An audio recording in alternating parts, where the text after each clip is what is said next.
بسم اللہ الرحمن الرحیم۔ آج انشاءاللہ العزیز ہماری گفتگو کا جو موضوع ہے کہ یہ میں ضروری سمجھتا تھا کہ یہ بھی بیماری پائی جاتی ہے، تو آج ہمارا موضوع بھی اسی کے اوپر ہم نے رکھ دیا کہ راز فاش کرنے کی عادت جو ہے یہ بڑی عام ہو چکی ہے۔ تو راز فاش کرنے کی مذمت بھی میں آپ لوگوں کے سامنے بیان کروں گا، یعنی راز فاش کرنا آیا کہ صحیح ہے یا غلط ہے، اس ٹاپک کے اوپر ہماری گفتگو ہونی ہے۔ اللہ رب العزت ہم سب کو ایک دوسرے کے راز کی حفاظت کرنے کی رب توفیق عطا فرمائے۔ تو آئیے، راز فاش کرنے کی عادت واحلہ حضرت نوح علیہ السلام کی زوجہ تھی۔ واحلہ جن بری صفات کی حامل تھی ان میں سے ایک راز فاش کرنا تھا۔ یہ بد نصیب عورت کافروں کو حضرت نوح علیہ السلام کے رازوں کے بارے میں بتا دیا کرتی تھی، اور جب کوئی آپ علیہ السلام پر ایمان لانے کی سعادت حاصل کرتا تو یہ قوم کے ظالم و جابر لوگوں کو اس کی اطلاع دے دیتی تھی۔ راز فاش کرنے کی مذمت۔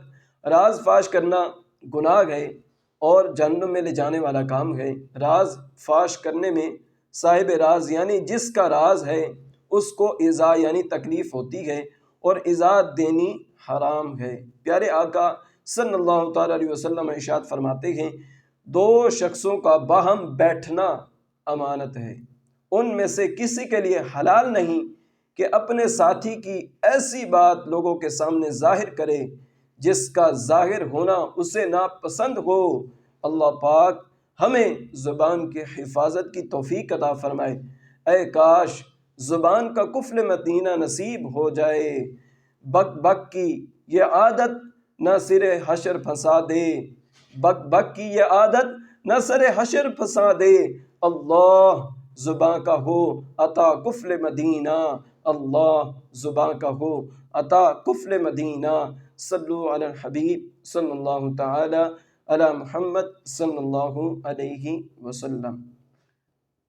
میری پیاری پیاری اسلامی بہنوں اور بھائیوں، یہ آپ لوگوں نے دیکھا کہ واحلہ حضرت نوح علیہ السلام کی زوجہ حضرت نوح علیہ السلام کے راز فاش کرتی تھی، اور اس کا انجام کیا ہوا۔ اللہ ہم سب کو ایک دوسرے کے راز پر پردہ ڈالنے کی رب توفیق عطا فرمائے۔ اللہ ہم سب کی دنیا، قبر اور آخرت کو اچھا بنائے۔ وما علینا الا البلاغ المبین۔